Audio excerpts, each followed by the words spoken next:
జల్దీనే అత్తాను కాబట్టి జప్పుని వచ్చేసిన. చలో ఇక కడమ వార్తలన్నీ కూడా వరుస పెట్టి చెప్తా పాండ్రి. అల్లు అర్జున్ ఫ్యాన్స్ కు పవన్ కళ్యాణ్ ఫ్యాన్స్ కు నడుమ మస్తు పంచాయతీ నడుతున్నది. ఓట్లకు ముందు మొదలైన లొల్లి ఓడిచిపోయింది అనుకుంటే ఇప్పుడు జబర్దస్త్ ఆర్పీ చేయబట్టి ఇంకింత ముదురుతున్నది. ఈ దెబ్బతోని మెగా ఫ్యాన్స్ రెండుగా చిరిపోతున్నారు. అయితే అల్లు అర్జున్ ఫ్యాన్స్ అయితే ఓ అడుగు ముందుకే వేసి ఆర్పీ శాపల హోటల్ మీద దాడులకే దిగినరు. అయితే దీని మీద న్యూస్ కవర్ చేసేందుకు పొమ్మన్న మా మామను ఇప్పటి వరకు లైవ్కు రాలేదు, వార్త చెప్పలేదు.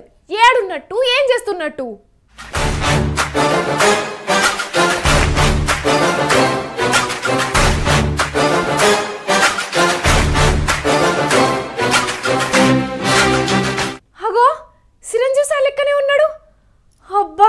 ఎంత అదృష్టమో ఇయ్యాల నాకు. మా మామ రాకపోతే రాకపోయి కానీ చిరంజీవి సార్ని అయితే డైరెక్ట్గా చూస్తున్నా. అబ్బా ఒక్కసారి మాట్లాడతాడు, ఎట్లయితే అట్లా మాట్లాడే చూద్దాం. చిరంజీవి సారు మీరు వస్తున్నారా? రాననుకున్నావా రాలేననుకున్నావా? అది కాదు సారు, మా సిటీ మరి వార్తలకు మీరు వస్తారు అని నేను కళ్ళు కూడా ఊహించుకోలేదు. అసలు నిజమేనా అనిపిస్తున్నది ఇప్పటికీ. ఒకసారి గిచ్చుకుందాం. నొప్పి అంటే నిజమే. నేను సీరియస్గా ఉన్నప్పుడు ఎదుటి వాళ్ళు జోకులు వేస్తే నాకు ఎక్కడో కలదయా. వామ్మో, మీ ముందు మేము జోకులు వేసేటోళ్ళమా? అయినా ఎప్పుడు చిల్లుగా ఉండే చిరంజీవి ఇయ్యాలేంది చిరుబుర్రలాడుతుండు. చిరుబుర్రులాడక చిరుత సినిమాలో రామ్ చరణ్ ఎగిరినట్టు ఎగరమంటావా? అరే మనం అంతా ఒకటే ఫ్యామిలీ. ఫ్యామిలీ అంటే ఎలా ఉండాలి, అంతా కలిసి కట్టుగా ఉండాలి అనేది నా కోరిక. కానీ మీరేం చేస్తున్నారు? ఇప్పుడు ఏమైంది సార్? ఏమైందంటావేంటి? ఒక కుటుంబం అన్నప్పుడు చిన్న చిన్న మనస్పర్ధలు వస్తుంటాయి పోతుంటాయి, అయినంత మాత్రాన రోడ్డుకెక్కాల. అంత సీరియస్గా ఆకుండ్రి సార్. ఇంతకు ఇప్పుడు ఎవరు రోడ్డెక్కిండ్రని సార్? ఇంకెవరు? మా మెగా ఫ్యాన్స్ రెండు వర్గాలుగా ఒక్కొక్కరుగా విడిపోతున్నారు. ఇదేనా మనం కోరుకున్నది? మెగా ఫ్యాన్స్ అంటే, మెగా ఫ్యామిలీ అంటే అందరూ కలిసి ఉండాలి ఎప్పటికీ. ఓ, బన్నీ ఫ్యాన్స్ కు పవన్ ఫ్యాన్స్ కు నడుమ వారు నడుస్తున్నది దాని గురించేనా సార్? మరి కాదా? ఒకరి మీద ఒకరు తగ్గేదేలే అని, ఒకరంటే ఒకరు మనల్ని ఎవడో ఆపేదని అంటున్నారు. అలా అయితే ఎలా? మనం అందరం కలిసి కట్టుగా ఉండాలనే కదా నేను కోరుకునేది. పవన్ వైసీపీ మీదనే యుద్ధం చేస్తుంటే బన్నీ పోయి వైసీపీ అభ్యర్థికి మద్దతు ఇచ్చుడుతోని ఇది శురువైంది కదా సార్. అదే కదా వచ్చిన చిక్కు. దానికి తోడు నాగబాబు ఒక ట్వీట్లో చెప్తూ, మన దగ్గర ఉంటూ పరాయి వాళ్లకు సపోర్ట్ చేసేవాడు మనవాడైనా సరే ఆ పరాయి వాడని అన్నాడు. అంతేకాదు, పరాయి వాడైనా సరే మనకు సపోర్ట్ చేసేవాడు ఎప్పటికీ వాడు మనవాడే అన్నాడు. ఆ తర్వాత అకౌంట్ను హైడ్ చేసుకుని మళ్ళా యాక్టివేట్ చేసుకుని, సరే ఇక అక్కడితోటి అంత సమస్య పోయింది కదా అని అనుకుంటే మళ్ళీ ఇప్పుడు సాయి ధరమ్ తేజ్ బన్నీని ఉన్నట్టుండి అన్ఫాలో చేశాడు. వాడు ఎందుకు చేశాడో ఏంటా కదనే నాకు కూడా తెలియదు. అక్కడ బన్నీ ఫ్యాన్స్, ఇటు పక్కన పవన్ ఫ్యాన్స్, టోటల్గా అల్లు మెగా ఫ్యాన్స్ మధ్య ఒక వారే జరుగుతుంది. అవును సార్, మీరన్నది కూడా నిజమే. మెగా పెద్దగా మంచి మాట చెప్పిండ్రు. కాకపోతే ఆ జబర్దస్త్ ఆర్పి చేయబట్టి జర ఈ లొల్లి ఎక్కువైనట్టు అనిపిస్తున్నది. అయిపోయిన పంచాయతీని మళ్ళీ లేపినట్టు చేసిండు. అరే ఇవన్నీ పట్టించుకోవద్దు. మనం ఒకటి. ఎంత తిట్టుకున్నా ఎంత అనుకున్నా మన అందరం ఒకటి. మెగా ఫ్యాన్స్ రెండుగా విడిపోతే మొదట వచ్చే నష్టం ఎవరికి? మనకే కదా.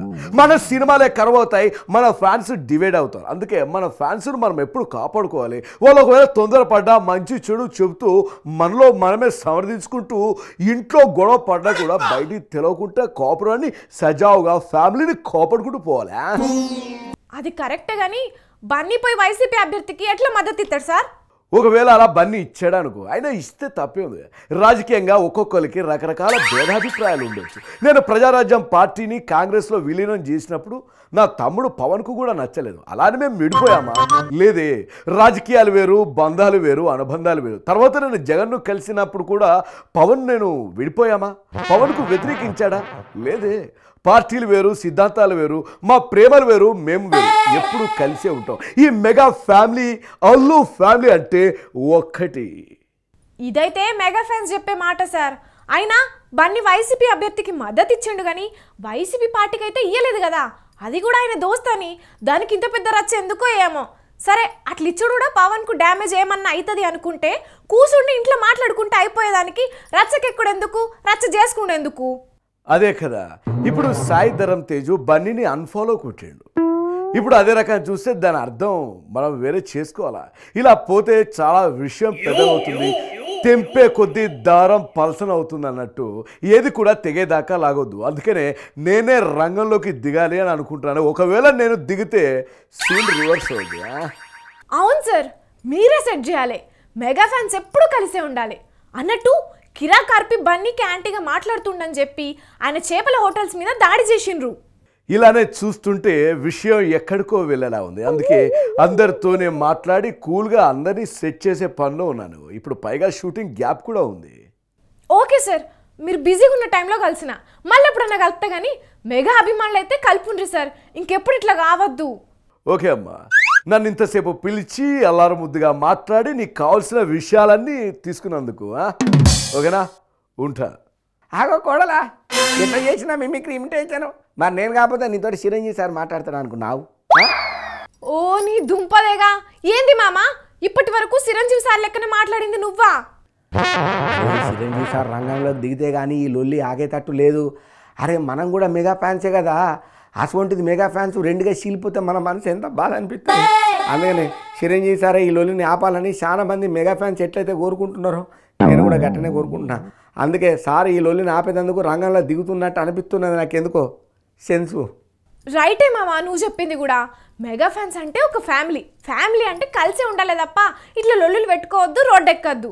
అందుకే బన్నీ ఫ్యాన్స్, పవన్ ఫ్యాన్స్ అందరూ అర్థం చేసుకొని కూల్ అయితే మంచిగానే ఉంటుంది. ఓ అమ్మో, నీకు దండం పెడితే ఇవాళ మా కోడలు నన్ను మంచిగానే చెప్పినా ఉన్నది. ఈ ఆనందంలా ఇంకొక ఆర్డర్ గుద్దుతా. ఇరామ్ లేకుండా వార్తలు చెప్పే వరకు మస్తు దూపైతున్నదుల్లా. కడమ వార్తలు చెప్పుకునే ముందు చిన్న బిరేకు తీసుకొని బుక్కడంటే బుక్కడే మంచినీళ్ళు తాగత్తా.